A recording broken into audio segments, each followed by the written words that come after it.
ચોમાસાને હજુ તો વિધિવત શરૂઆત જ થઈ છે ત્યાં ભરૂચના અત્યંત વ્યસ્ત ગણાતા દહેજ બાયપાસ રોડ પર તંત્રની પ્રી મોન્સૂન કામગીરી અને રોડ રસ્તાની ગુણવત્તાના લીરે લીરા ઉડી ગયા છે। ભરૂચના શેરપુરા ગામ નજીકથી પસાર થતા મુખ્ય માર્ગ પર વરસાદી પાણીના કારણે રસ્તો મોટા પ્રમાણમાં ધોવાઈ ગયો છે, જેના લીધે રોડની વચ્ચોવચ્ચ મસમોટા ખાડા સામ્રાજ્ય જમાવીને બેઠા છે। આ આખો હાઈવે ઉદ્યોગથી ધમધમતો દહેજ અને ભરૂચ શહેરને જોડતો મુખ્ય કડી હોવાથી અહીં 24 કલાક ભારે વાહનોથી લઈને નાના વાહનોની સતત અવરજવર રહે છે, પરંતુ શેરપુરા પાસે માર્ગની સલામતી એટલી હદે બિસ્માર થઈ ચૂકી છે કે ત્યાંથી પસાર થવું એ વાહન ચાલકો માટે જીવના જોખમ સમાન બની ગયું છે। ખાસ કરીને દ્વિચક્રી વાહન ચાલકો અને નાના 4 પૈડાવાળા વાહનોના ચાલકો આ તૂટેલા રસ્તાના કારણે ભારે હાલાકી ભોગવી રહ્યા છે અને અકસ્માતનો ભય સતત તોળાઈ રહ્યો છે।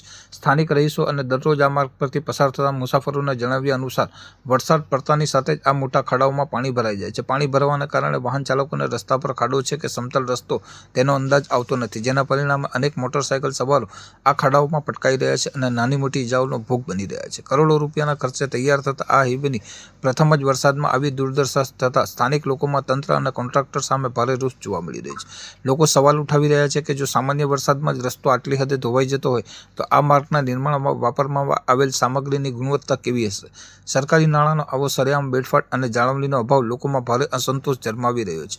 આ વિષયની ગંભીરતાને ધ્યાને લઈ વિપક્ષી પક્ષ કોંગ્રેસના સ્થાનિક આગેવાન અને કાર્યકરો પણ તુરત જ શેરપુરા ખાતે ઘટના સ્થળે દોડી આવ્યા હતા। તેમણે ધોવાઈ ગયેલ રસ્તાની રૂબરૂ મુલાકાત લીધી હતી અને જીએસઆરડીસીના જવાબદાર અધિકારીઓ સામે લાપરવાહી અને બેદરકારીનો સીધો આક્ષેપ કર્યો હતો। વિપક્ષી નેતાઓ આક્રોશ વ્યક્ત કરતા જણાવ્યું હતું કે તંત્ર માત્ર કાગળ પર જ પ્રી મોન્સૂન પ્લાનિંગ કરે છે, જ્યારે વાસ્તવિકતામાં પ્રજાને હેરાન થવું પડે છે। સ્થાનિક રહીશો અને વાહન ચાલકોએ સંયુક્ત રીતે તંત્રને ચીમકી આપી છે કે જો વહેલી તકે આ માર્ગનું યોગ્ય અને મજબૂત સમારકામ કરવામાં નહીં આવે તો અહીં કોઈ મોટો જીવલેણ અકસ્માત સર્જાઈ શકે છે। લોકોની એક જ માંગ છે કે જવાબદાર વિભાગ જાગે, તાત્કાલિક કાર્યવાહી કરે અને વાહન ચાલકોને સુરક્ષિત અવરજવર માટે ખાડામુક્ત રસ્તો પૂરો પાડે।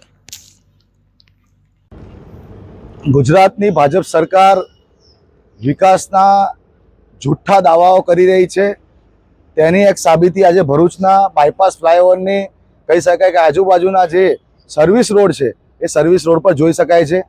વારંવાર રસ્તો બને અને 10 વર્ષે જો આ રસ્તો ધોવાઈ જાય, જીએસઆરડીસી કરોડ રૂપિયાના ખર્ચો કરે રોડ રસ્તા માટે અને દર વર્ષે રસ્તાઓ કહી શકાય કે વરસાદમાં એ રસ્તાનું નામો નિશાન ના રહે, ત્યારે જીએસઆરડીસીના અધિકારીઓને ભાજપની સરકારને હું કહેવા માંગુ છું કે તમારા જે નેતાઓ છે કહે છે કે સ્પેસ ટેકનોલોજીથી રસ્તા બનાવવામાં આવે છે, અમારા કેન્દ્રીય મિનિસ્ટરને દુબઈના પ્રિન્સ બોલાવે છે ત્યાંના રસ્તા બનાવવા માટે, તો પહેલાં તો હાથ જોડીને કહીશ કે નીતિન ગડકરીજી તમે પહેલાં ભરૂચના બાયપાસ વિસ્તારમાં આવો, ભરૂચમાં આવો, સમગ્ર ગુજરાતનું કહી શકાય કે તમે પોતે નિરીક્ષણ કરો કે શું તમારી ભાજપ સરકારના અંદર આજે રોડ રસ્તાની પરિસ્થિતિ છે।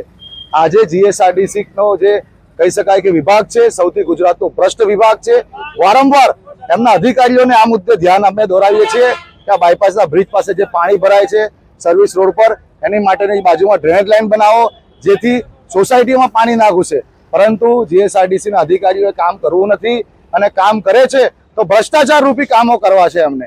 આજે અહીંયા લોકો રોડ પર છે, લોકોને રસ્તો બતાવી રહ્યા છે કે ભાઈ તમે સાઈડ પરથી નીકળો, કેમ કે વાહનો પટકાઈ રહ્યા છે, વાહનો પડી રહ્યા છે, નાના નાના બાળકો પડી રહ્યા છે। એટલે અમે તંત્રને કહેવા માંગીએ છીએ, જિલ્લા સમાહર્તા કલેક્ટરશ્રીને પણ કહેવા માંગીએ છીએ તમે પણ આવો અને આ પરિસ્થિતિ તમે જુઓ શું છે લોકોની, તાત્કાલિક જીએસઆરડીસીને આદેશ આપો, રસ્તો બનાવવામાં આવે, ન બને જો કોઈ પણ કાર્યવાહી ન કરવામાં આવશે તો તાત્કાલિક ધોરણે અમારે આના ઉપર એક્શનના ભાગરૂપે આ રસ્તો બ્લોક કરવો પડશે।